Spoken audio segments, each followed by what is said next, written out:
বাসর ঘরে কোনো রকমে প্রবেশ করেই ঈশান দরজাটা লাগিয়ে দিয়ে তারপর মাথা থেকে পাগড়িটা খুলে টি টেবিলের উপর রেখে একটা দীর্ঘ নিঃশ্বাস ফেলল। নিজেকে এই মুহূর্তে খুব বেশি অসহায় আর অনুভূতিহীন মনে হয়েছে, কারণ আজকে জোরপূর্বক আব্বু দ্বিতীয় বিয়েটা ওকে করিয়ে ফেলল। আব্বু তার বন্ধুর মেয়ের সাথে এক প্রকার জোর জবরদস্তি করে ইমোশনালি ব্ল্যাকমেল করে বিয়েটা করতে ছেলেকে বাধ্য করেছিল। প্রথম স্ত্রী থাকা অবস্থাতেও দ্বিতীয় কাউকে বিয়ে করতে হবে, জীবনে এরকম কিছু কল্পনাতেও আসেনি ঈশানের। দ্বিতীয় বিয়ের কারণ ছিল প্রথম স্ত্রীর গত 1 বছর যাবৎ কোনো হদিশ নেই। যাকে ভালোবেসেছিল, যাকে ভালোবেসে খুব বেশি আপন করে নিয়েছিল, পরিবারের কথার বিরুদ্ধে গিয়ে মেয়েটাকে বিয়ে করেছিল। আব্বু আম্মু যখন বিষয়টা জানতে পারে তখন ছেলে আব্বু আম্মুর অনুমতি নিলেও আব্বু ওকে বিয়ে করতে বারণ করেছিল, কারণ আব্বু তার বন্ধুর মেয়েকেই ওর বউ করার জন্য অনেক আগে থেকেই কথা দিয়ে রেখেছিল। অন্যদিকে ঈশান নিজের ভালোবাসার মানুষ, যাকে প্রথম দেখাতেই ভালোবেসেছিল, তাকে বিয়ে করার জন্য আব্বু আম্মুর কাছে বিয়ের কথাটা বললে তখন আব্বু সরাসরি না করে দেয়। তখন আম্মুর পরামর্শে ভালোবাসার মানুষটাকে অর্থাৎ সিনথিয়াকে বিয়ে করেছিল। সিনথিয়া ঈশানের কলেজের সিনিয়র ক্রাশ ছিল, আর মেয়েটা দেখতে অসম্ভব রকমের সুন্দরী, তাই অসংখ্য ছেলে ওর পিছনে পড়েছিল। তারপরও সিনথিয়া কাউকে পাত্তা দিত না, কিন্তু অসম্ভবভাবে ঈশানের প্রতি মেয়েটার এক প্রকার ভালো লাগা কাজ করেছিল, কারণ ঈশানের কাজে কর্মে এবং মানুষের প্রতি সহায় সৎ ব্যবহার দেখে মেয়েটা মুগ্ধ হয়েছিল।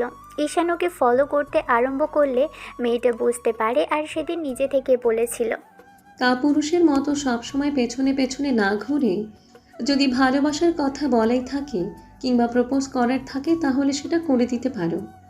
সিনথিয়া ঈশানের থেকে 1 ব্যাচ সিনিয়র, বয়সে 1.5 থেকে 2 বছরের বড় হবে, তাই ঈশানের সাহস হচ্ছিল না বলতে।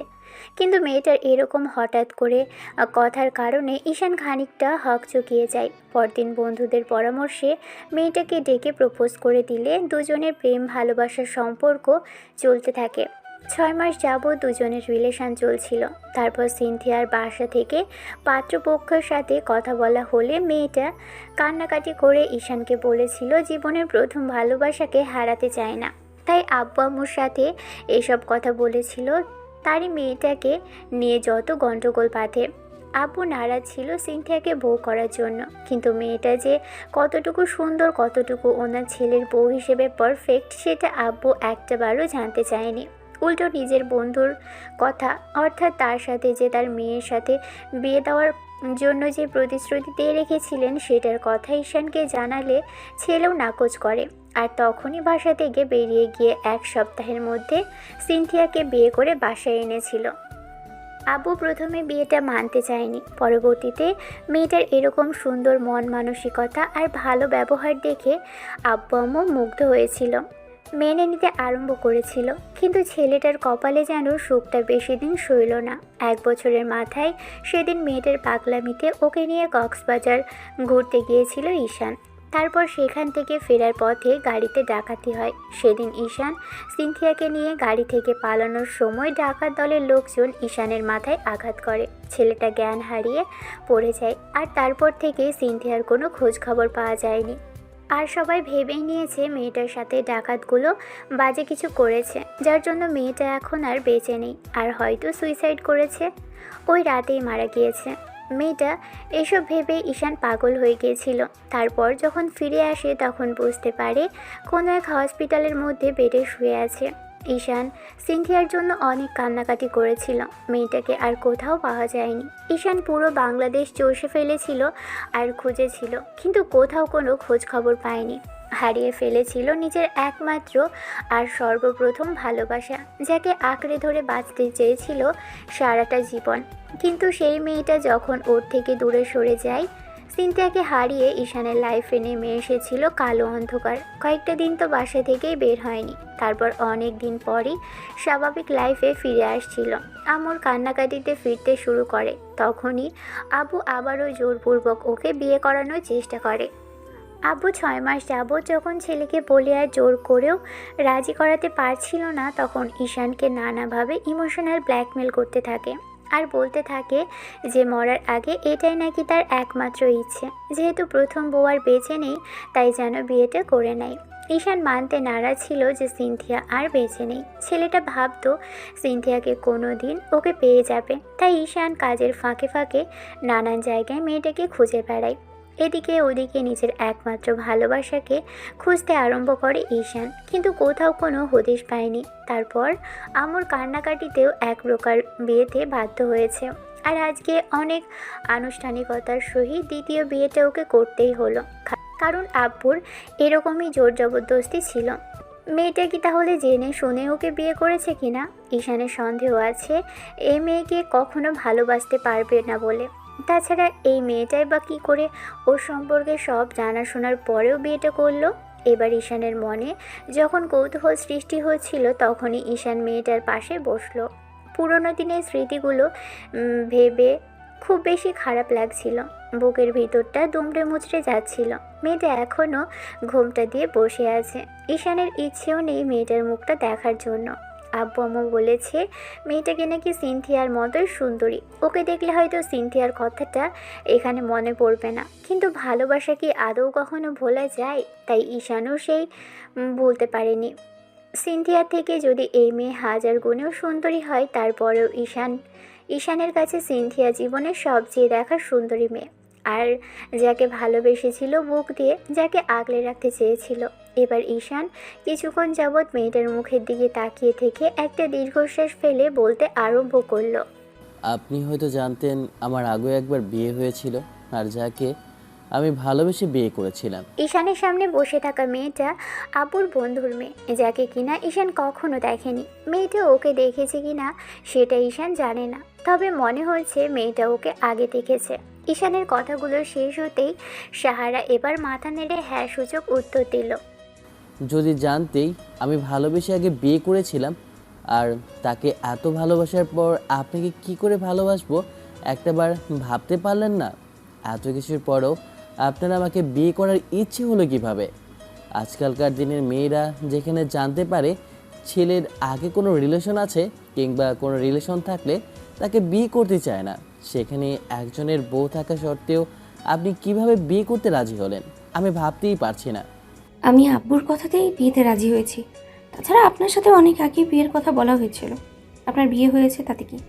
আপনার স্ত্রী তো এখন আর নেই, তাই আমি ওসব কথা তুলতে চাইছি না। যদি কখনো আপনার মনে হয় আপনি আমাকে ভালোবাসতে পারেননি, তাহলে আমি আপনার লাইফ থেকে চলে যাব। আব্বু আম্মুকে আমি কথা দিয়েছিলাম তারা যেখানে বিয়ে দিবে আমি সেখানে বিয়ে করে নেব, তাই আপনাকে বিয়েটা করতে রাজি হয়েছে। এমন না যে কেউ দ্বিতীয়বার বিয়ে করে না। আর আপনি আপনার স্ত্রীকে খুঁজেছেন সেটা ভালো কথা, কিন্তু দিন শেষে আমি আশায় থাকবো যে আপনি আমাকেই ভালোবাসবেন। জানি না কখনো পারবেন কি না, তারপরেও আমার আশা আকাঙ্ক্ষা আর সব কিছু জুড়ে আপনিই থাকবেন, কারণ আমি চাইবো আপনি নিজে থেকে ভালোবাসে আমার কাছে আসেন।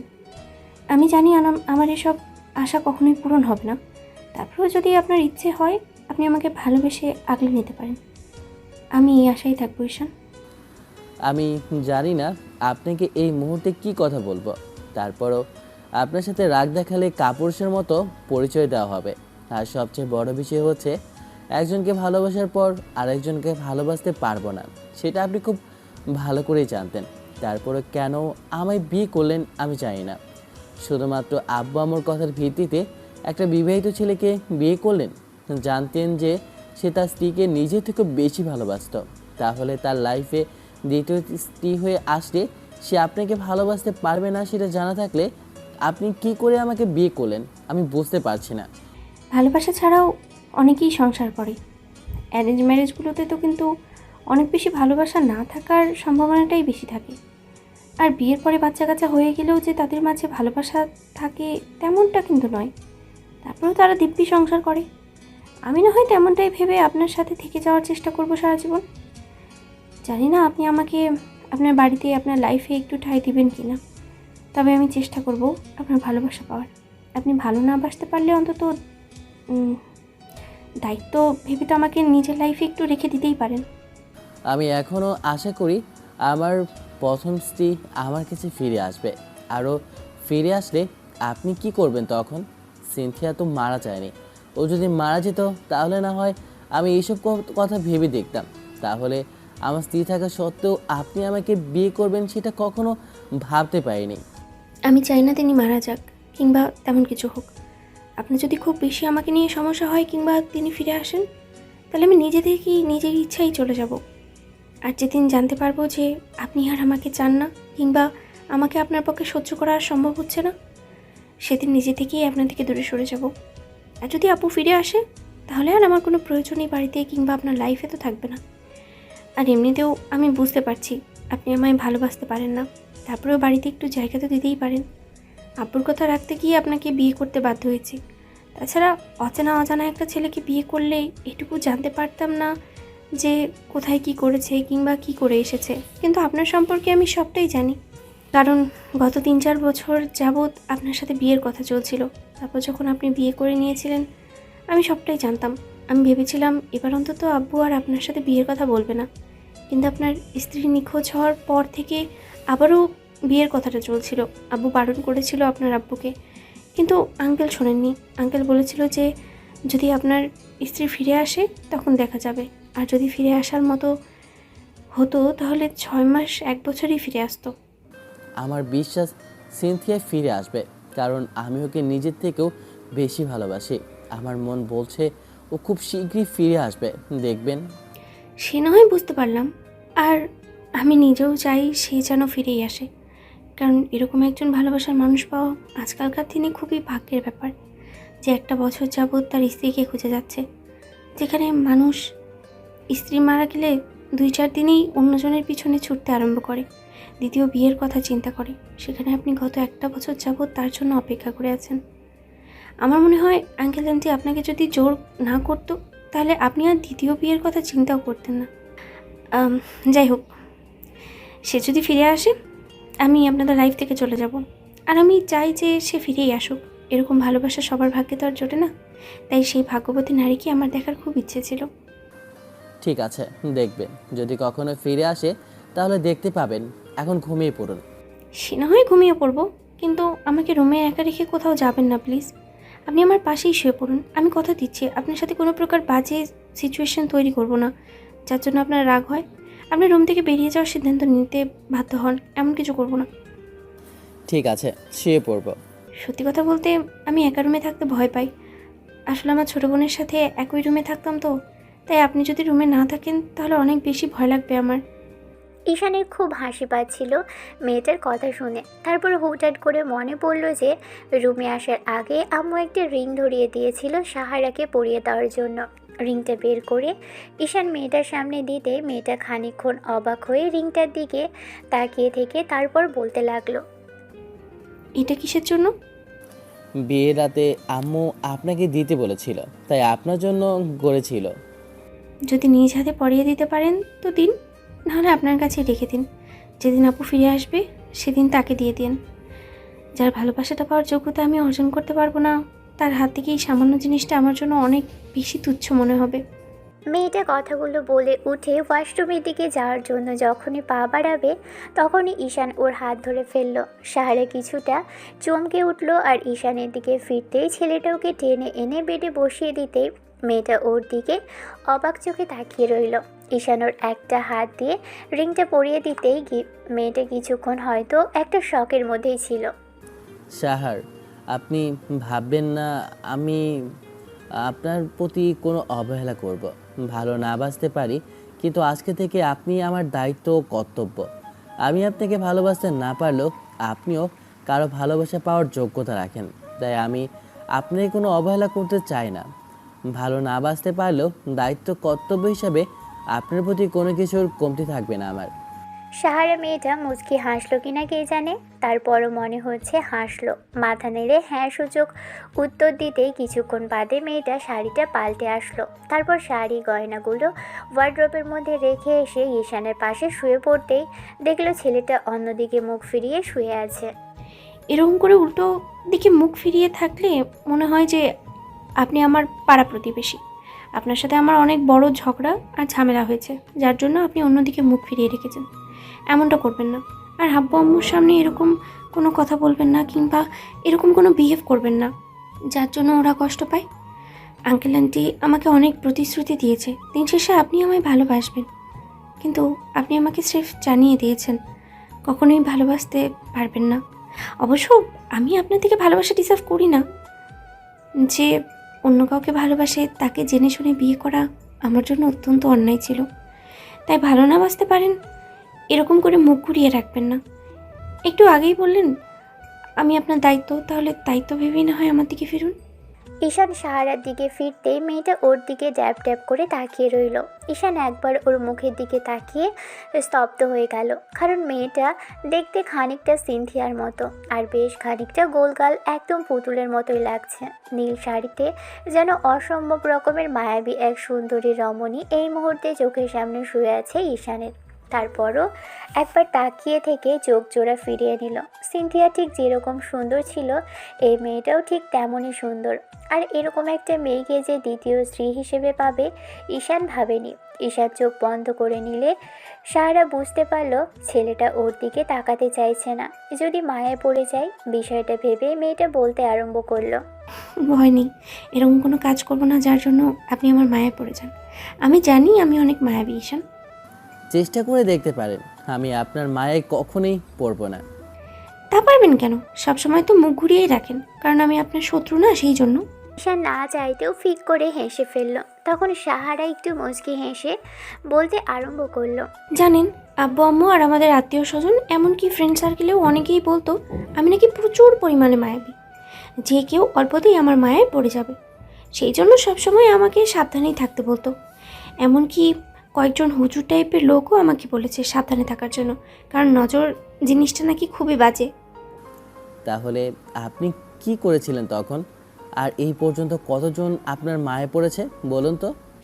কতজন পড়েছে তা জানি না, তবে আমি যখন থেকে শুনতে পেয়েছি নজর জিনিসটা খুব খারাপ, তখন থেকে বোরকা আর হিজাব পরতাম। কেউ আমাকে দেখতেই পায়নি। বাইরে হাতে গোনা কয়েকজন বন্ধুবান্ধব আর আত্মীয় স্বজন ছাড়া তেমন কেউই আমাকে দেখেনি। কলেজে তো কেউ আমাকে দেখতে পাইনি, তবে আমার জানা নেই যে কে এমন আমার মায়ায় পড়েছে। আমি চাই আপনি আমার মায়া পড়ুন। ভালোবাসতে না পারেন, আমার প্রতি যেন সহানুভূতি আর একটু মায়া যেন আপনার থাকে। তাতে অন্তত দিন শেষে অবহেলা করতে আর দূরে ঠেলে দিতে পারবেন না। জোর করে কাছে আসার চেষ্টা করলে তখনই এসব ভেবে দেখা যাবে, কিন্তু কিন্তু কি, আমি তো আপনার স্ত্রী। আমার অধিকার আছে জোর করে আপনার কাছে আসার। জোর করে আসলেও কি আপনি আমাকে দূরে ঠেলে দিবেন? আপনার কথাতে তেমনই বোঝা যাচ্ছে। ওসব সময়ের ব্যাপার, পরে দেখা যাবে। আর তাছাড়া কি? না, তেমন কিছু না। এবার ঘুমিয়ে পড়ুন, অনেক ধকল গেছে সারাদিন আপনার ওপর দিয়ে। আচ্ছা, একটা কথা জিজ্ঞেস করব? হ্যাঁ করুন। আপনি করে বলবেন না, এবার যেন শেষ হয়। এরপর থেকে তুমি করে বলবেন, আর নয়তো তুই করে বলবেন। আমার এসব ভালো লাগে না। চেষ্টা থাকবে, তবে সময় লাগবে। বুঝেছি চেষ্টা করবেন, তো চেষ্টা করতে থাকুন। আর হ্যাঁ, আমি যেটা বলছিলাম, আপনি কয়েকজনের সাথে প্রেম করেছেন এই পর্যায়ে? মানে কি, আমাকে দেখে কি আপনার প্লে বয় বলে মনে হয়? আমি যার তার পেছনে পড়ে থাকবো, যাকে তাকে ভালোবাসার কথা বলে বেড়াবো? না তেমন না, তবে আজকালকার দিনে এগুলো তো খুবই কমন। তাছাড়া আপনিও তো দেখতে স্মার্ট আর হ্যান্ডসাম। আমি ছবিতে আপনাকে বেশ কয়েকবারই দেখেছিলাম, আবার আমাদের বাড়িতে একটা জন্মদিনের পার্টিতেও দেখেছিলাম কয়েকবার। তাতে আপনাকে দেখে মনে হয়েছিল আপনি দেখতে অনেক কিউট। আর এখন দেখি বোঝা যাচ্ছে যে স্বামী হিসেবে যাকে পেয়েছি সে খুবই চমৎকার একজন মানুষ, যে কোনো মেয়ে দেখেই প্রেমে পড়ে যাবে। তাই আমার সন্দেহ হচ্ছে আপনি কি সত্যি অন্য কারোর সাথে, নাকি শুধু সিনথিয়া আপুর সাথেই প্রেম করেছিলেন? সত্যি করে বলুন তো। না, আমি জীবনে প্রথমবারই একজনের প্রেমে পড়েছিলাম, আর তারই মায়ে পড়েছিলাম। আর ভালো তাকেই বেঁচেছিলাম, আর এখনও তাকেই ভালোবাসি। ওইখান থেকে একচুল পরিমাণ ভালোবাসা কি আমার জন্য একটু দেয়া যায় না? মানে আসলে আমার খুব লোভ হচ্ছে এরকম একটা মানুষের ভালোবাসা পাওয়ার জন্য। যেখানে একটা মানুষকে এরকম পাগলের মতো ভালোবাসতে পারে, তার ভালোবাসাটা পাওয়ার জন্য যে কোনো মেয়ে লোভী হবে। তাই বলছিলাম কি, যদি একটু ভালোবাসার চেষ্টা করে দেখতেন। সাহারার এরকম কথাতে ঈশানের অবাক লাগছিল। এই মেয়ে বলে কি ভালোবাসা নাকি ভাগ করা যায়, আবার এক চুল পরিমাণ নাকি ভালোবাসা যায়। ঈশান কিছুক্ষণ চুপ করে থেকে একটা সময় আবারও ফিক করে খানিকটা হেসে ফেলল। তারপর না চাইতেও সাহারার বালিশের উপর রাখা হাতের উপর হাত রেখে বলতে আরম্ভ করলো, চেষ্টা করব। এখন কথা না বলে ঘুমিয়ে পড়ুন, সকালে উঠতে হবে।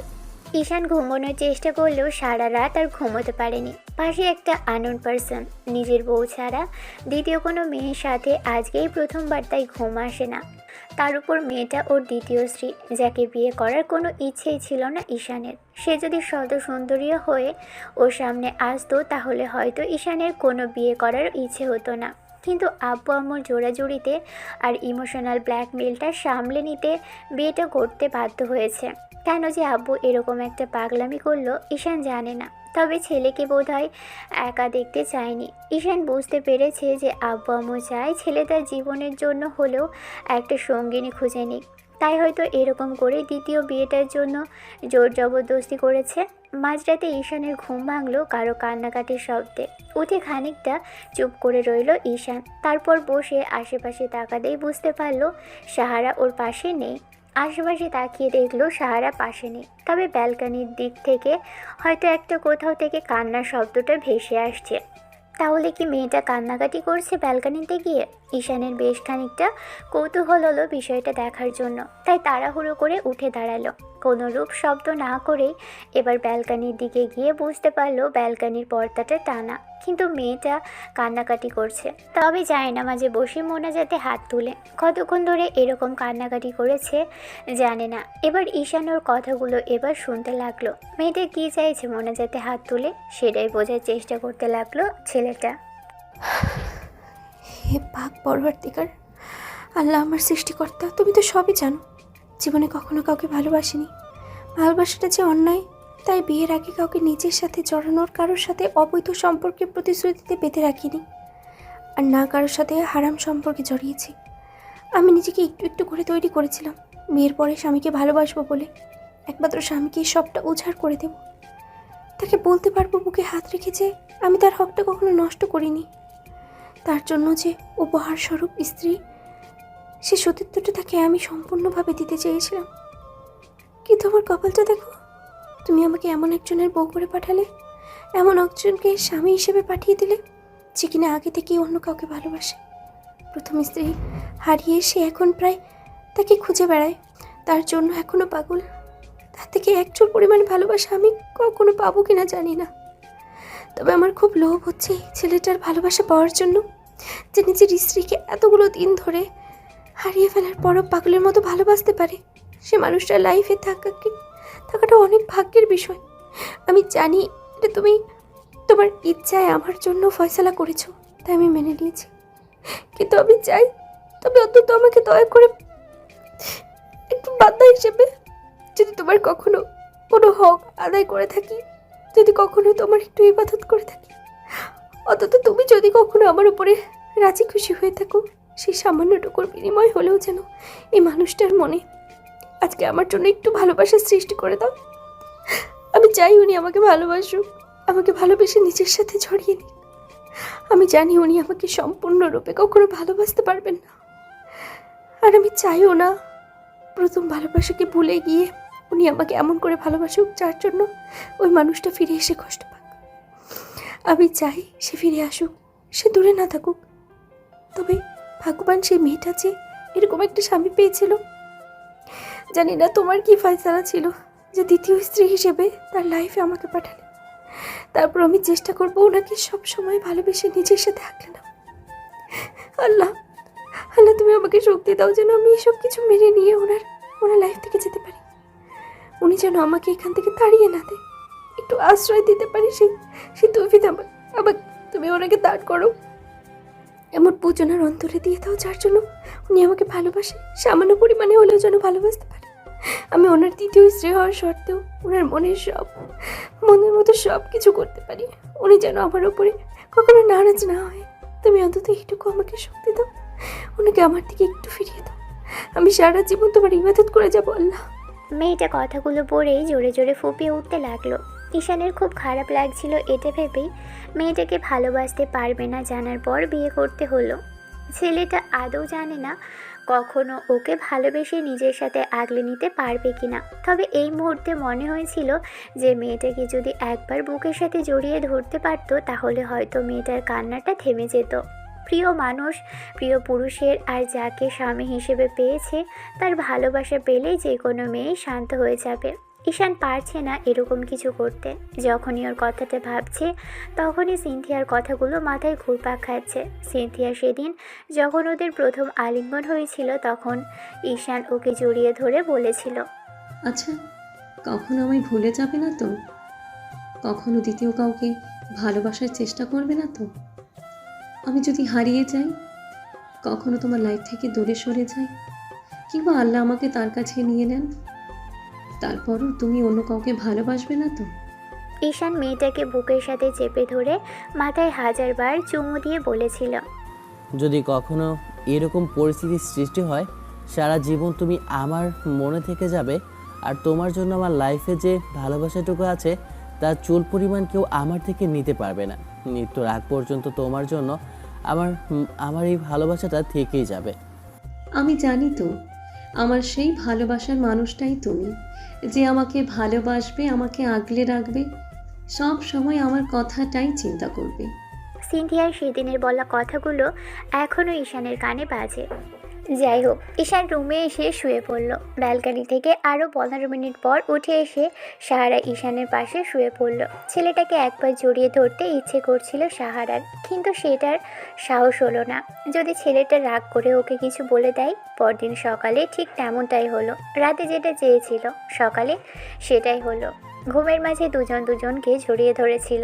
সাহারার মাথাটা ঈশানের বুকের সাথে খুব শক্ত করে চেপে ধরে রেখেছে, আর থুতনিটা ওর মাথায় ঠেকিয়ে রেখেছে। একদম ঈশানের বুকের সাথে মিশে যাওয়ার মতো অবস্থা মেয়েটার।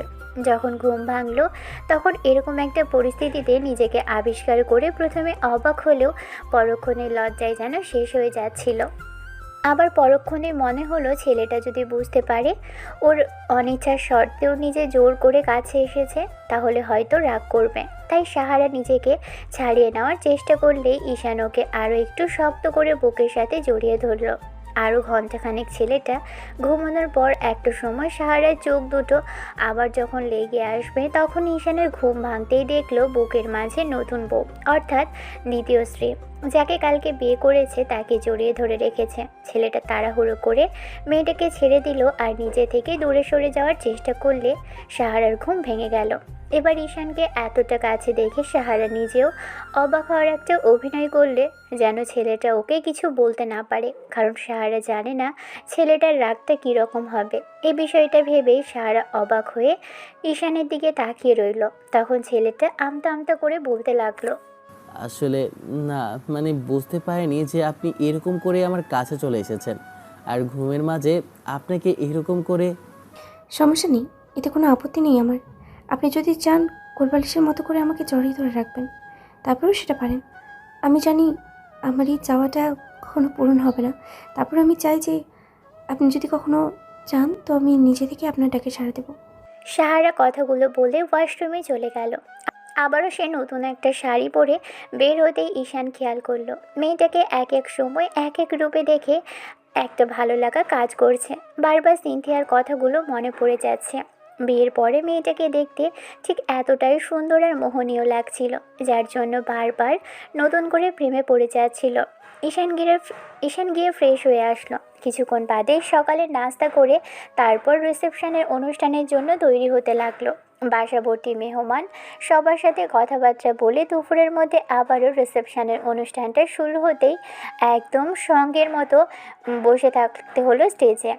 বিজনেসম্যান ফ্যামিলির ছেলে বলে কথা, বাড়ির সামনে বিশাল এক গার্ডেন, সব মিলিয়ে রাজকীয় এক আয়োজন। তাই সেজন্য বাড়িতে রিসেপশনের অনুষ্ঠানটা করা হয়েছে, সুন্দর করে সাজানো হয়েছে। সারা ব্যালকনি থেকে দাঁড়িয়ে অনেকক্ষণ যাবৎ বাইরের সৌন্দর্যটা দেখতে লাগলো।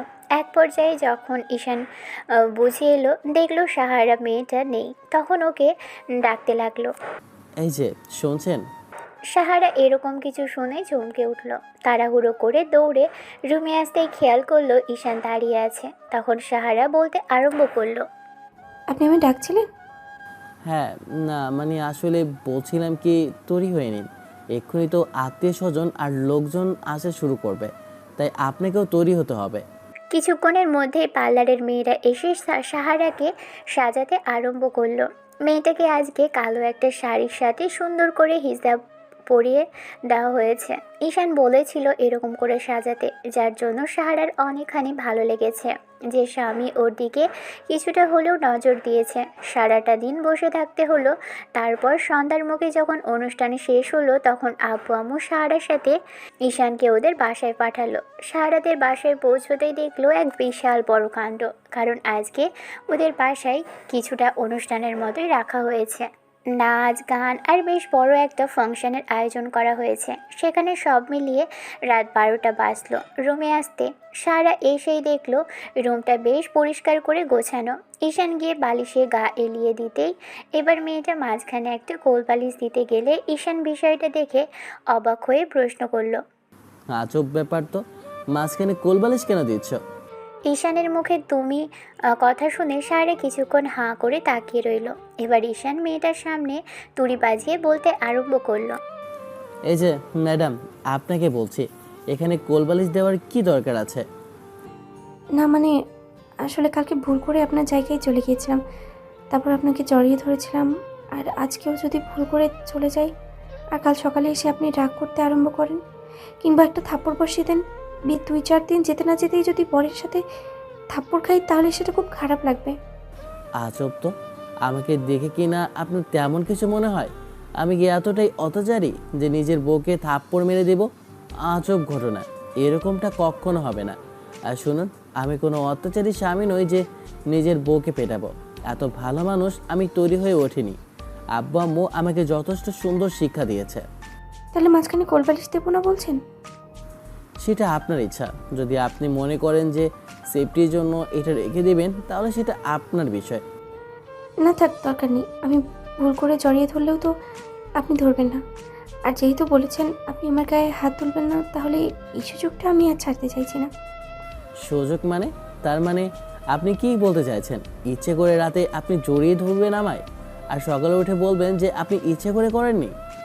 আপনার যা খুশি তাই ভাবতে পারেন, আমি এই মুহূর্তে আর কিচ্ছু বলতে চাই না। তবে একটা কথা, কালকে কিন্তু বাসায় যাওয়ার জন্য তাড়াহুড়ো করবেন না। 2 দিন থাকতে হবে আমাদের এখানে। আবার আত্মীয় স্বজন আসবে বাইরে থেকে, আব্বুর অনেক বিজনেস পার্টনার আসতে পারেন, তাদের সাথে কথা বলে তারপর এখান থেকে যেতে হবে। আর আব্বু আম্মু চেয়েছে সবার সাথে আপনাকে পরিচয় করিয়ে দেবে, তাই তাড়াহুড়ো করে এখান থেকে যাওয়ার মানে হচ্ছে না কিন্তু আপনার, ঠিক আছে? বিয়েতে এত ঝামেলা আগে জানলে দ্বিতীয় বিয়েটা করতামই না। কেন, প্রথম বিয়েতে কি এত অনুষ্ঠান করে আয়োজন করে বিয়েটা করেননি? না, পালিয়ে গিয়েছিলাম। আর আব্বু আপনার সাথে বিয়ে দেওয়ার কথা চিন্তা করেছিল, সেই জন্যই পালাতে হয়েছে। তাহলে আপনার সাহস আছে বলতে হয়। মানলো কি করে যে আঙ্কেল এত সব এত তাড়াতাড়ি? নাকি বিয়েটা করেই আবার বাড়িতে ফিরে আসলেন? তাহলে বলতে হয়, যদি আপনার বউ ফিরে আসে তখন আপনি তাকে নিয়ে পালাতে দ্বিতীয়বার ভাববেন না, তাই তো? পালাতে হবে না, আর আপনাকে বাসা ছেড়ে কোথাও যেতে হবে না। ওকে বুঝিয়ে বলে ও ঠিকই মানতে পারবে। এত বিশ্বাস, এত কনফিডেন্স কিন্তু ভালো না। কনফিডেন্স বলেই তাকে ভালোবেসেছি, যে আমাকে বিশ্বাস করে। আমি যাকে বিশ্বাস করতে পারবো চোখ বুঝে, তাকেই ভালোবেসেছিলাম, যে আমাকে কখনো ঠকাবে না। সত্যি আপনাদের ভালোবাসাটা খুব সুন্দর। আমার খুব হিংসা হচ্ছে জানেন তো। আমি যদি এমন কাউকে পেতাম যে আমাকে একান্ত ব্যক্তিগতভাবে ভালোবাসতো, ঠিক আপনার মতো করে। সাহারা কথাগুলো বলেই দীর্ঘ একটা নিঃশ্বাস নিল। এভাবেই কাটতে লাগলো দিন। মাঝে কেটে গেছে 6টা মাস। এই 6টা মাসেও ঈশানের সাথে সাহারার সম্পর্কটা তেমনভাবে গড়ে ওঠেনি। দুজনের মাঝে সে আগের মতোই দূরত্ব রয়ে গেছে। ঈশান না ওকে কখনো ভালোবাসার কথা বলেছে আর না কখনো আশেপাশে এসেছে। একই ছাদের নিচে একই বাড়িতে থাকলেও স্বামী স্ত্রী নামক সম্পর্ক আছে, কিন্তু কখনো স্বামী স্ত্রী সেই ঘনিষ্ঠতা যে ফিজিক্যালি ইন্টিমেট তেমন কিছুই হয়নি। সাহারা মনে প্রাণে চায় ঈশান কাছে থেকে ভালোবাসুক, নিজের সাথে মিশিয়ে নিক। আর সাহারা ওকে একটু একটু করে ভালোবাসতে শুরু করেছে। ছেলেটা ওকে অবহেলা না করলে প্রত্যেকটা স্বামী তার স্ত্রীকে ঠিক যেভাবে ভালোবাসে ঈশান সাহারাকে তেমন করে ভালোবাসে না। সাহারা বারবার বলে ওকে একটা সুযোগ দিতে, একটু ভালোবাসতে, কিন্তু ঈশান মুখ থেকে তেমন কোনো কথাই বলেনি কিংবা তেমন কোনো বিহেভ বা প্রতিক্রিয়া দেখায়নি। আর সাহারাও তেমন কিছু পরিবর্তন ঈশানের থেকে পায়নি, যেটা থেকে বুঝতে পারবে ঈশান ওকে একটু হলেও ভালোবাসে। দিন দিন সাহারার মনের অবস্থাটা খুব বেশি বাজে হয়ে যাচ্ছে। এত ভালোবাসার পরও যে স্বামী তার বউকে ভালোবাসে না তাকে আর কি করে বোঝাবে। সাহারা শুধু মাঝে মাঝে এটাই ভাবে, এই বাড়ি থেকে, ঈশানের জীবন থেকে হয়তো ওকে কখনো চলে যেতে হবে।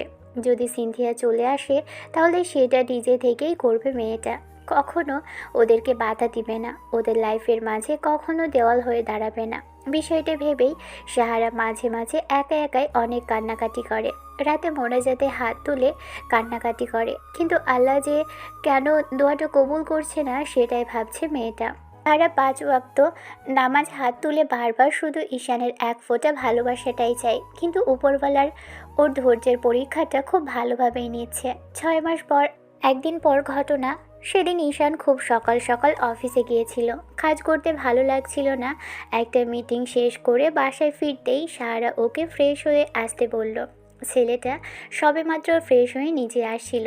খেতে বসলে তার মাঝে কলিং বেল বাজতে লাগলো। সাহারা নিজেই উঠে যেতে যেতে বলতে আরম্ভ করলো, এই সময় আবার কি আসলো?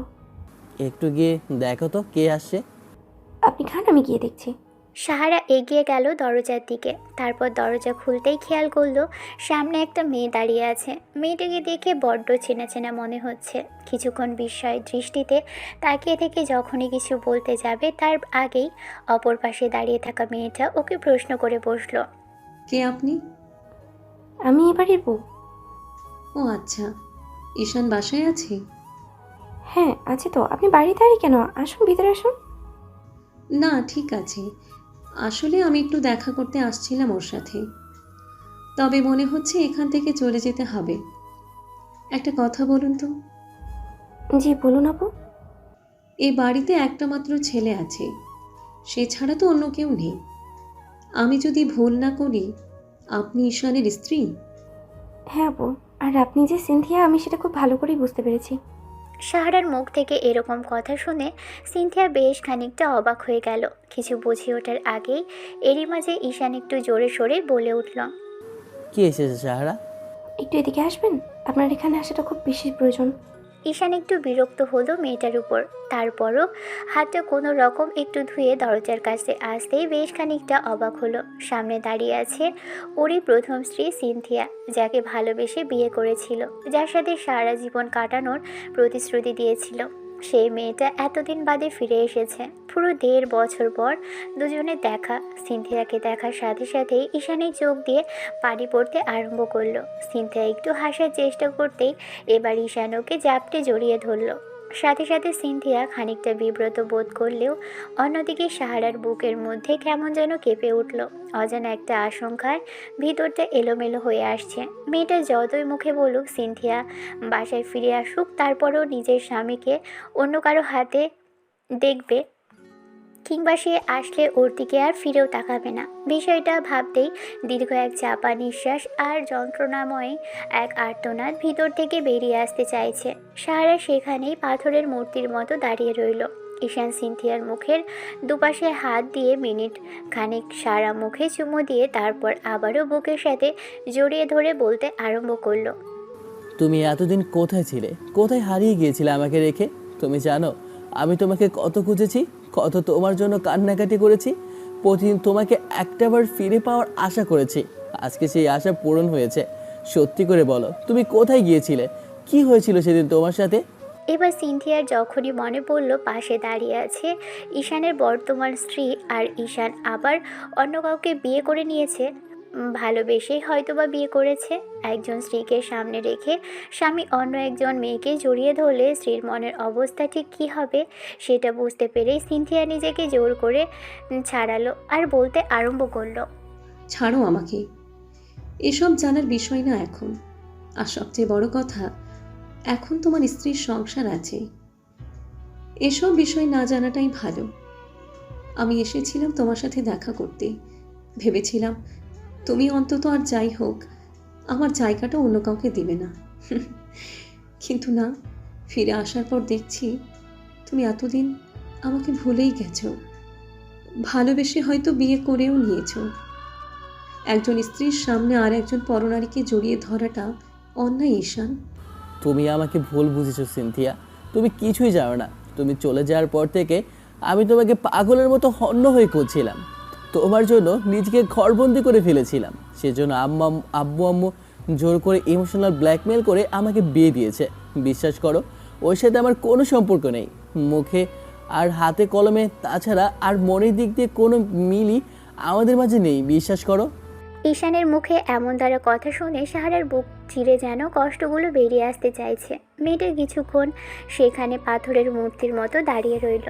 সিনথিয়া মেয়েটার মুখের দিকে তাকিয়ে দেখলো মুখটা কালো হয়ে আছে সাহারার। মেয়েটা কিছু বলতে যাবে তার আগেই সাহারার মনে পড়ল ও নিজেই বলেছিল সেদিন, যেদিন সিনথিয়া ফিরে আসবে সেদিন মেয়েটাকে সব কিছু বলে দিবে আর এখান থেকে চলে যাবে। বিষয়টা ভেবেই সাহারা নিজেই এগিয়ে এসে বলতে আরম্ভ করলো, আপু, আমি জানি আপনি ভাবছেন হয়তো আমি আপনার স্বামীকে নিজের করে নিয়েছি। আপনার স্বামী আমাকে সম্পূর্ণরূপে ভালোবাসতে শুরু করেছে তেমন কিছুই না।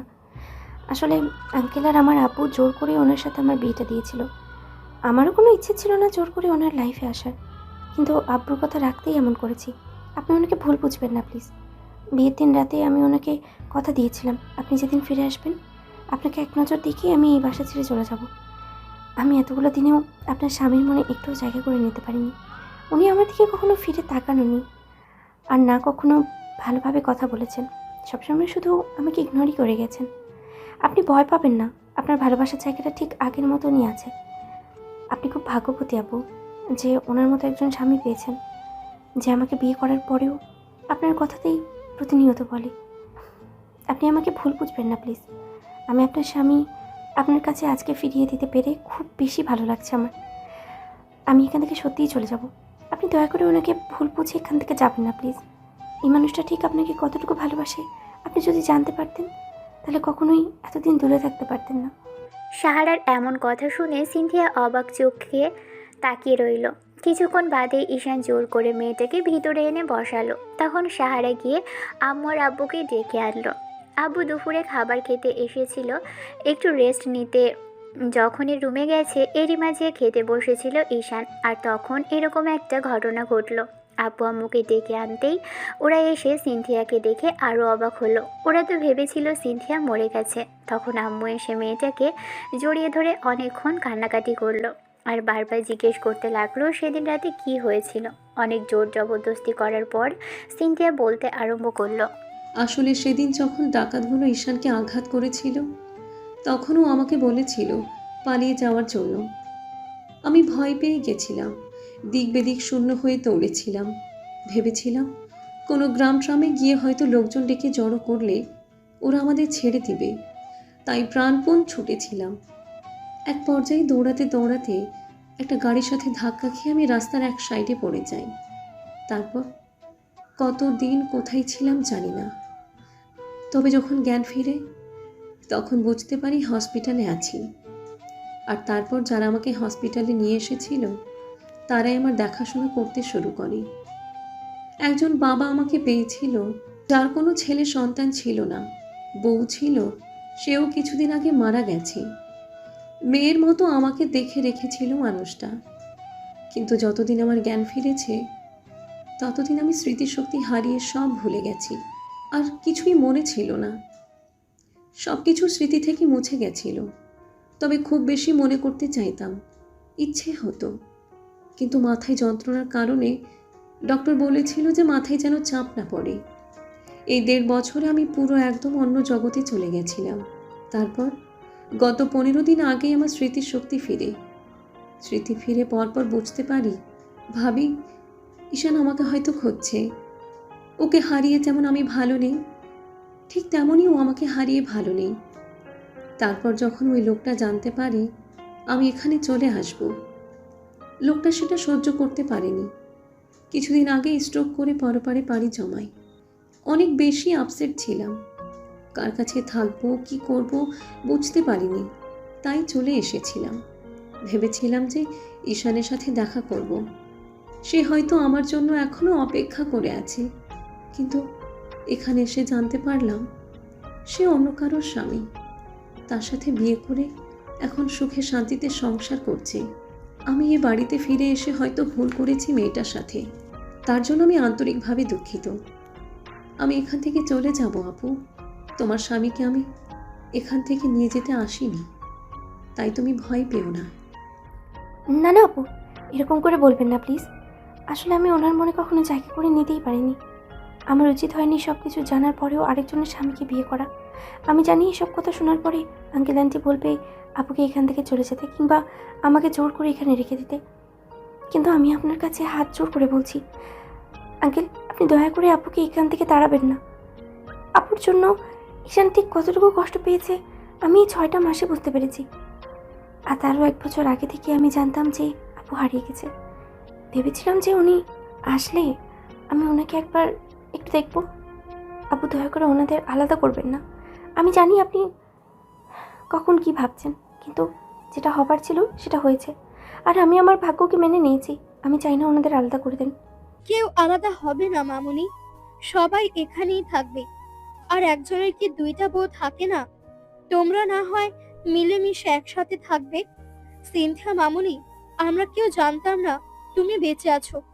আর যদি ওর জ্ঞান, ওর স্মৃতি শক্তিটা হারিয়ে সারা জীবন এমন করেই থাকতো, তাহলে ও কি এখানে ফিরে আসতে পারতো? দেখো, যেটা হয় আল্লাহর তরফ থেকেই হয়। উনি যেটা করেন মানুষকে ভালোর জন্যই করেন। তাই তোমরা এখান থেকে কেউ কোথাও যাবে না, সবাই একসাথে মিলে মিশে থাকবে। ওগো, তুমি চুপ করে আছো কেন? তুমি বলো না, কেউ কোথাও যাবে না। আমি আর কিছু বলতে চাচ্ছি না। ওরা যেটা সিদ্ধান্ত নেবে সেটাই হবে। আমি অনেকবার অনেক সিদ্ধান্ত ওদের উপর চাপিয়ে দেওয়ার চেষ্টা করছি, তাই আমার পক্ষে সম্ভব না আর ছেলের লাইফ নিয়ে কোনো সিদ্ধান্ত জানানো। সিনথিয়া বারবার বারণ করতে লাগলো এখানে থাকবে না, আর সাহারা জোর করতে লাগলো যেন এখানেই থেকে যায়। আব্বু আম্মু শেষে দুজনেই রাজি হলো। প্রথমে রাজি না হলেও পরবর্তীতে ঈশানের সব ইমোশনালি কথা শুনে মেয়েটা এখানে থাকার জন্য রাজি হলো। শেষে সাহারা রুমে চলে আসলো। সবাই কথা বলছিল, এরই মাঝে সিনথিয়া সাহারাকে রুমে চলে আসতে দেখে সব কিছু মিলিয়ে মেয়েটার বুকের ভিতরটা ভারী হয়ে আছে। গত 6 মাস যাবৎ যাকে ভালোবেসে আসছে, একটু একটু একটু করে, যার জন্য এক আকাশ পরিমাণ অনুভূতি ভিতরে জমিয়ে রেখেছিল, সে মানুষটা এখন অন্য কারো স্বামী। আর যার সাথে বিয়ে হবার পর এত বেশি তাকে ভালোবেসেছিল, তাকে ভালোবাসার পর আবার তাকে হারিয়ে অন্য কাউকে বিয়ে করেছে। সারা নিজের কপালের দোষ দিয়ে সবটা এড়িয়ে যাওয়ার চেষ্টা করছে, চোখ দিয়ে অঝোর ধারায় পানি পড়ছে। সব কিছু মেনে নেওয়া এত সহজেই সম্ভব, তবে সারা জানে আজকের পর আর ঈশানের লাইফে ওর কোনো গুরুত্ব থাকবে না। এমনিতেও লোকটা ওকে যে খুব বেশি কেয়ার করে কিংবা ভালোবাসা দেখায় তেমনটা নয়।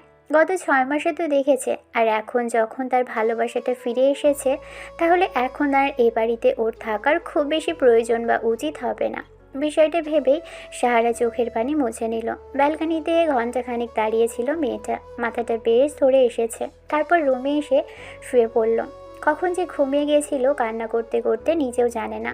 ঘুম ভাঙতেই বুঝতে পারলো ঈশান রুমে নেই। ছেলেটা বাসাতে থাকলে আসে পাশেই থাকে, কিন্তু আজকে রুমে নেই। তারপর যখন দুপুরে ঘটনাটা মনে পড়ল, তখন মনে হলো আজকের পর হয়তো এ বাড়িতে থাকলে ওকে একা রুমটাতেই থাকতে হবে।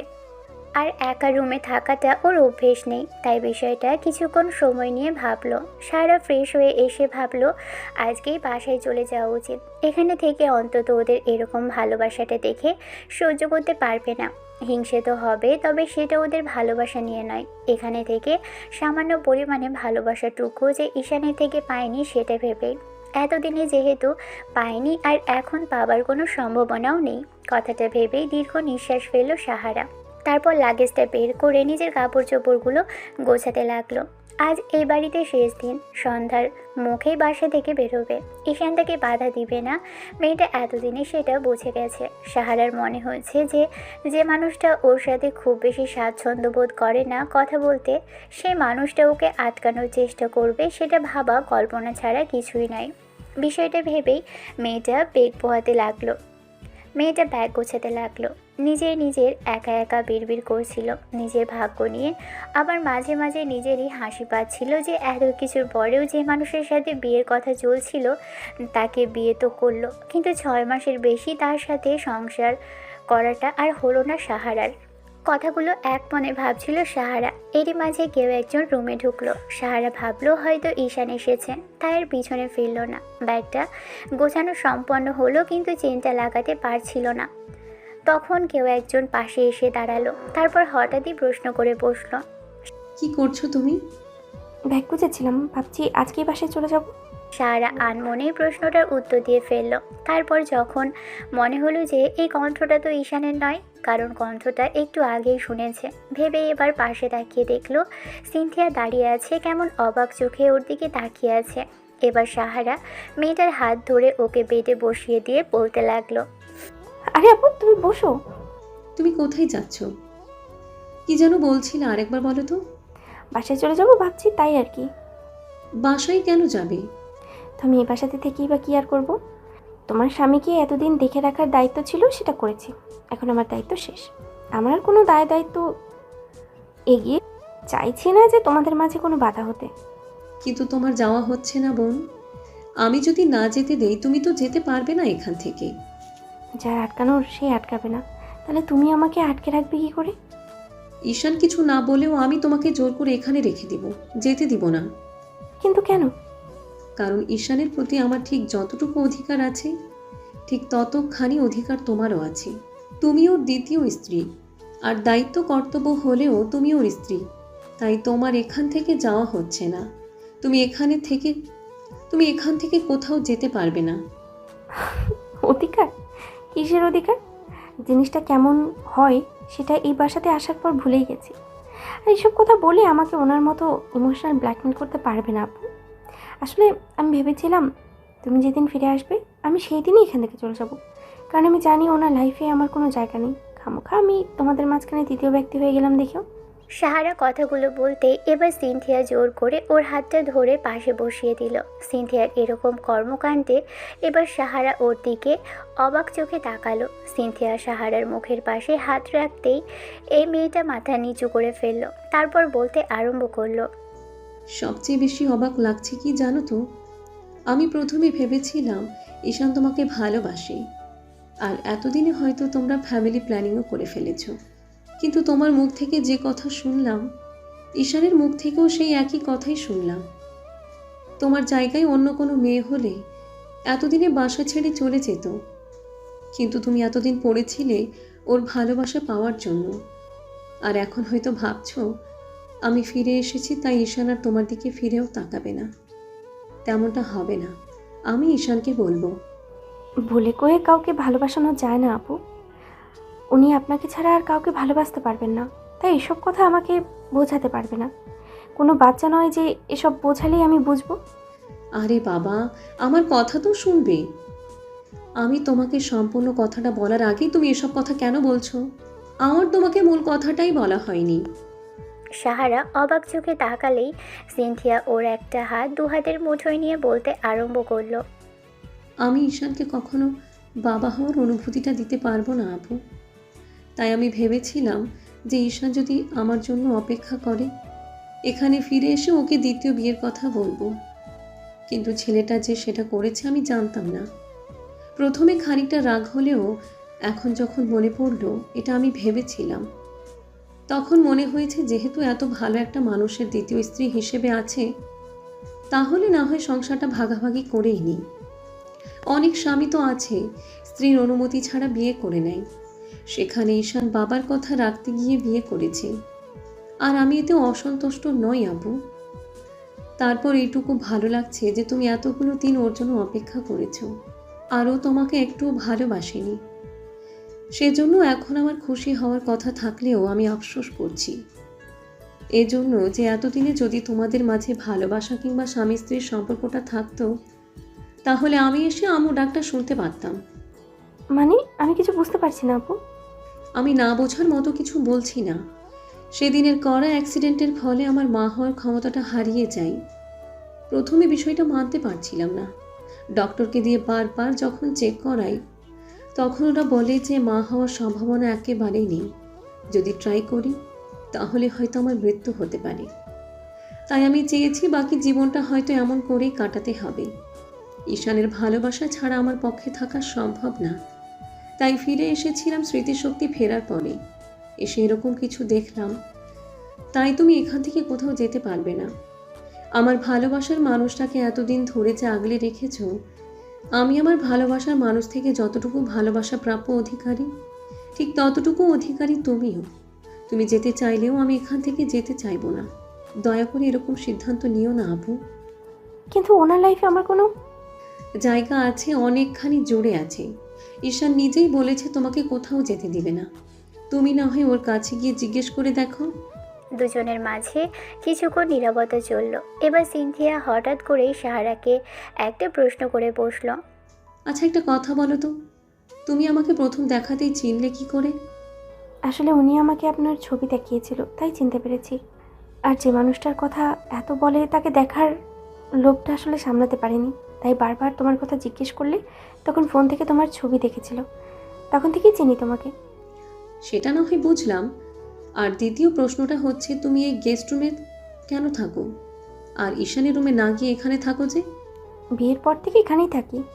আর যখন ওনার রুমের কথা জিজ্ঞেস করেছিলাম তখন আম্মু বলেছে যে উনি নাকি ওই রুমে তুমি ব্যতীত অন্য কারোর প্রবেশ নিষেধ করে দিয়েছিল।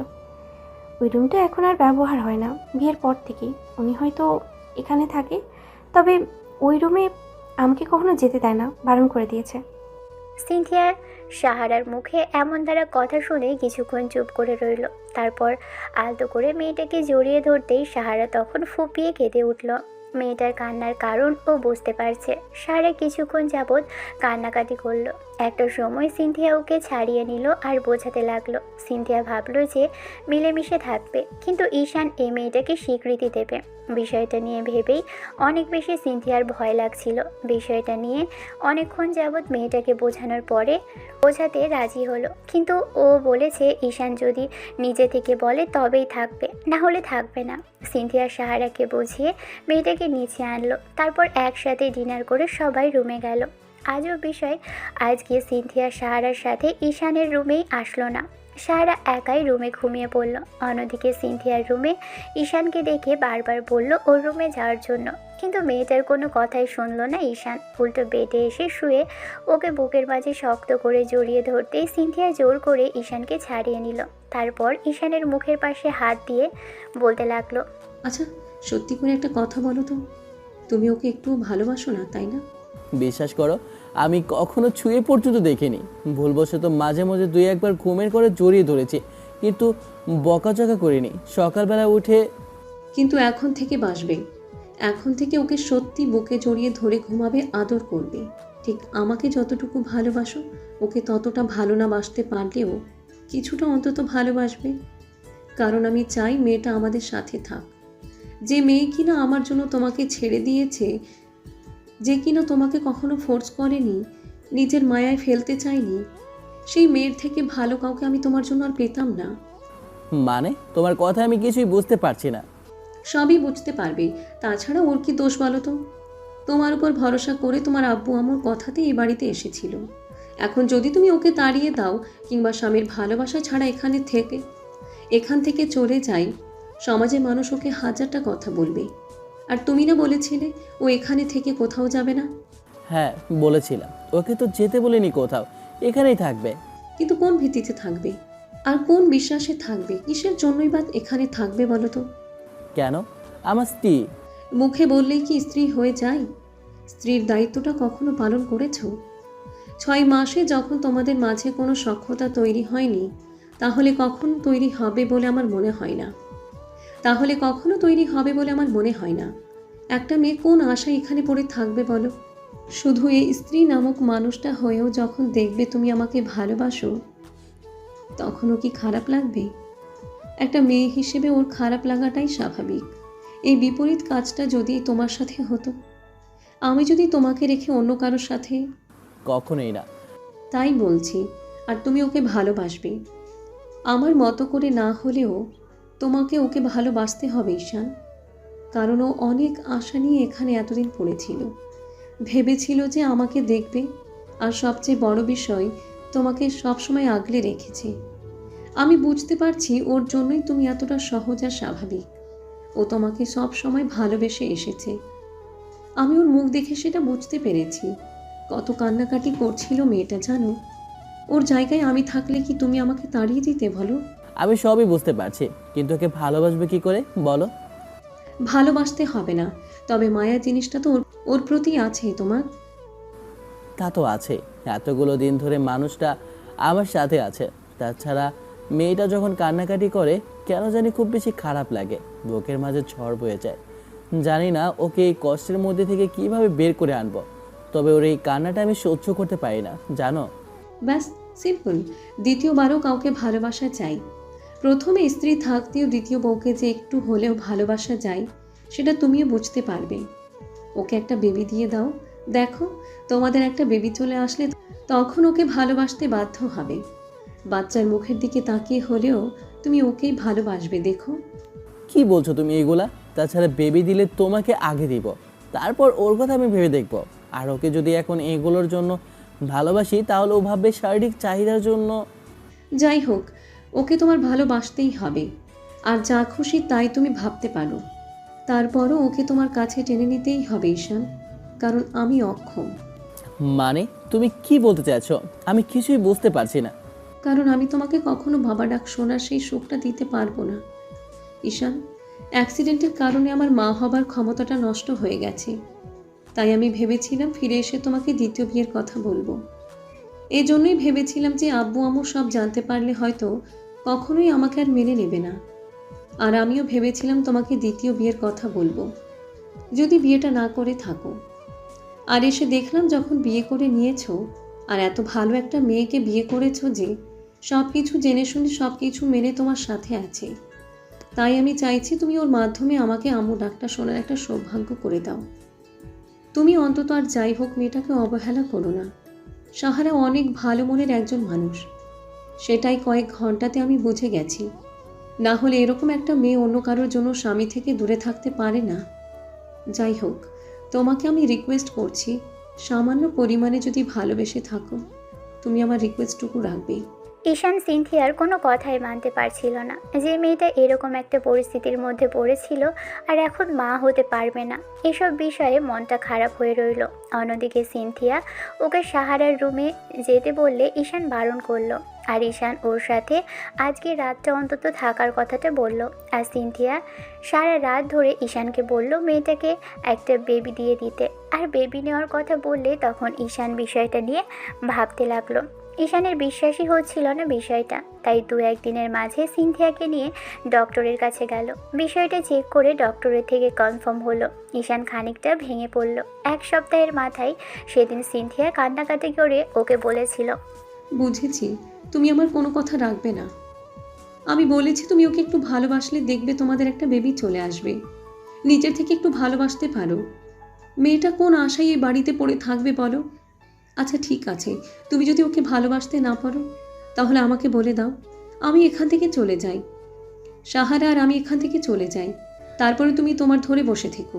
ঈশান সিনথিয়াকে বুকের সাথে জড়িয়ে নিয়ে 1000 বার বোঝানোর চেষ্টা করলেও মেয়েটা বুঝলো না। ঈশান উপায় না পেয়ে ওকে কথা দিল যে সাহারাকে ভালোবাসবে, নিজের করে নেবে। তারপরও ঈশানের কথাটা শুনে সিনথিয়ার বিশ্বাস হচ্ছিল না, তাই বারবার বলছিল সাহারার রুমে গিয়ে থাকতে। কিন্তু ঈশান শেষে মেয়েটাকে জড়িয়ে ধরে বলতে লাগলো, ঠিক আছে, আজকে রাতটা না হয় তোমার সাথে থাকি, আর তাছাড়া কাল তো ওর সাথেই ছিলাম। আজকে তোমার সাথে থাকি, কালকে থেকে ওর সাথে থাকবো, কেমন? অনেক বোঝানোর পর মেয়েটাকে কিছুটা বোঝানো গেল, কান্নাকাটি করতে লাগলো। ঈশান ভাবলো নিজেকে মানসিকভাবে প্রস্তুত করতে হবে। আর তাছাড়া সিনথিয়া যেহেতু ফিরে এসেছে আর ওর যেহেতু নিজেই চাইছে, তাহলে কেন নয়? আর সাহারার কি দোষ? ও তো একটা মেয়ে। দিন শেষে ভালোবাসাটা কিছুটা ওরও প্রাপ্য। তাই বিষয়টা নিয়ে সারাদিন যাবৎ ভেবেছে। সন্ধ্যার মুখে ঈশান বাসায় এসেছে। বাসায় এসে সাহারার সাথে কথা বলার চেষ্টা করলে মেয়েটা ওকে এড়িয়ে গেল। কেন জানি সব সময় সাহারা ঈশানকে ইগনোর করতে থাকে। সিনথিয়া বিষয়টা নিয়ে কিছুক্ষণ যাবৎ ঈশানকে বকাঝকা করলো আর মেয়েটার রাগ ভাঙানোর চেষ্টা করার কথা বলতে লাগলো। সাহারা ডিনার করে তারপর রুমে আসলো। ঘুমানোর আগে ঈশান ওর রুমে আসতেই মেয়েটা খানিকটা অবাক হলো। সাহারা কাপড় গোছাচ্ছিল, এরই মাঝখানে দরজাটা লাগাতেই মেয়েটা কিছুটা হকচকিয়ে উঠল। তারপরও তেমন কোনো রেসপন্স করলো না। সাহারা জানে এখন ঈশান এসে শুয়ে পড়বে। ওর সাথে কোনো কথা বলবে না, এটাই নিত্যদিন হয়ে আসছে। কিন্তু ওর ধারণাকে নিমেষের মধ্যেই পাল্টে গেল। ঈশান এসে ওর পিছনে দাঁড়ালো। তারপর কিছু বুঝে ওঠার আগেই সাহারাকে পিছন থেকে জড়িয়ে ধরে ওর গলায় নাক ডুবিয়ে দিল। পেটের উপর এক হাত রেখে এবার স্লাইড করতেই মেয়েটা খানিকটা কেঁপে উঠল। নিমেষের মধ্যেই সাহারার ষষ্ঠ ইন্দ্রিয় সজাগ হয়ে উঠল। কিছু বুঝে ওঠার আগেই ঈশান ওর ঘাড়ে কয়েকটা কিস করতেই তখন সাহারা বলতে লাগলো, আপনি এখানে যে? কেন, বইয়ের রুমে আসতে পারি না নাকি বউ এরকম কিছু আশা করেনি? না, আগে কখনো এরকম হয়নি তো, তাই। কিন্তু এখন থেকে হবে, কারণ এখন থেকে আমি আমার এই বউটাকেও সমান পরিমাণে ভালোবাসবো। যেন তোমার কখনো মনে না হয় যে আমি আমার পছন্দ স্ত্রীকেই শুধু ভালোবাসি। তাকে ভালোবেসে বিয়ে করলো, এখন আমার এই ছোট্ট বউটার অধিকার আছে আমার ভালোবাসা পাবার। আপনি কি বলছেন? আমি কিছুই বুঝতে পারছি না। আমার কিন্তু বিশ্বাস হচ্ছে না এসব কথা। আপনি ভুলভাল কিছু একটা খেয়েছেন, তাই তো? বউকে ভালোবাসার জন্য যদি ভুলভাল কিছু খেতে হয় আর ভুলভাল কিছু খেয়ে যদি তাকে আদর করতে হয়, তাহলে তো অনেকক্ষণ ধরে বউকে আদর করা যাবে।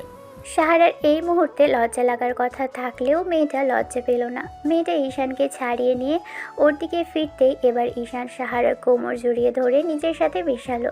সাথে সাথে মেয়েটা চোখ বড় বড় করে ঈশানের দিকে তাকাতেই তখন ঈশান ওর ঘাড়ে আর গলায় আবারও নাক ডোবাতেই মেয়েটা চোখ বন্ধ করে নিল। ঈশানের গলাটা জড়িয়ে ধরে ফুপিয়ে কেঁদে উঠল সাহারা। প্রথমে কেমন অবাক মনে হলেও ছেলেটার এরকম কর্মকাণ্ডে বারবার মনে হচ্ছে এই বুঝি ঈশান ওকে ভালোবাসে, ভালোবাসার এক সাম্রাজ্যে নিয়ে যাবে। বিষয়টা ভেবেই সাহারা যখন ঈশানকে জড়িয়ে ধরে কান্নাকাটি করলো, একটা সময় ঈশান ওকে ছাড়িয়ে নিতেই খেয়াল করলো মেয়েটা ফুপিয়ে ফুপিয়ে উঠছে। ঈশান ওর চোখের পানি মুছিয়ে দিল, দুই হাত মুখের পাশে রেখে তারপর কপালে একটা চুমু দিতেই সাহারা ওর টি শার্টের কলারটা খামচে ধরে বলতে আরম্ভ করলো, ঈশান, আমার বিশ্বাস হচ্ছে না যে আপনি আমার কাছে এসেছেন। আপনি আমাকে নিচে থেকে ভালোবাসতে আরম্ভ করেছেন। আমি কখনো ভাবতেই পারিনি যে আপনি আমাকে এমন করে স্পর্শ করবেন। আমার মনে হচ্ছে আমি স্বপ্ন দেখছি। স্বপ্ন শেষ হয়ে গেলে আপনিও আমার কাছ থেকে কাছে আর আসবেন না কখনো, তাই না? না রে বাবা, তোমাকে ভালোবাসে এসেছি। তাছাড়া আমার কি আব্বু ডাক শুনতে হবে না? তোমার কি আম্মু ডাক শুনতে ইচ্ছে করে না? সব কিছু ভেবে দেখলাম। তাছাড়া যেহেতু সিনথিয়া আম্মু হতে পারবে না, তাই চাইছিল তুমি আম্মু হও। আর তোমাকে যদি আমি একটা বেবির আম্মু বানিয়ে দিতে পারি, তাহলে তুমি বুঝতে পারবে আমি তোমাকে ভালোবাসতে শুরু করেছি। প্রথম বইয়ের মতো করে না হলেও তো একটু হলেও ভালোবাসতে শুরু করেছি। যে মানুষটা এতদিন অপেক্ষা করেছে, বারবার আল্লাহর দরবারে হাত তুলে মোনাজাত করেছে, তার ডাকটা তাহলে তিনি শুনবে না বলো? সত্যি আমাকে একটু হলেও ভালোবাসেন তো? কোনো অবহেলা করবেন না তো?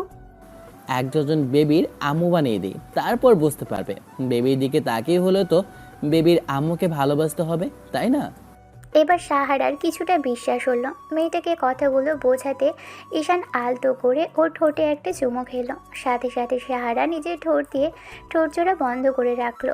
সাহারা ঈশানের চুলগুলো খামচে ধরে রেসপন্স করলো। 5 মিনিট পর ঈশান ছেড়ে দিতেই তখন সাহারা বলতে আরম্ভ করলো, অনেক ভালোবাসা চাই কিন্তু আমি আজকে খুব বেশি আদর চাই। আপনি একটুও ছাড়তে পারবেন না আমাকে। সাহারার কথা বলা শেষ করার আগেই ঈশান ওকে পাজা কোলা করে তুলল। তারপর বেডে এনে শুয়ে দিতেই মেয়েটা অপলক নয়নে ওর দিকে তাকিয়ে রইল। গল্পটি কেমন হয়েছে অবশ্যই কমেন্ট করে জানাবেন। দেখা হচ্ছে অন্য কোনো দিন অন্য কোনো গল্পে। ততদিন পর্যন্ত সুস্থ থাকবেন, ভালো থাকবেন, আমাদের সাথেই থাকবেন। ধন্যবাদ। আল্লাহ হাফেজ।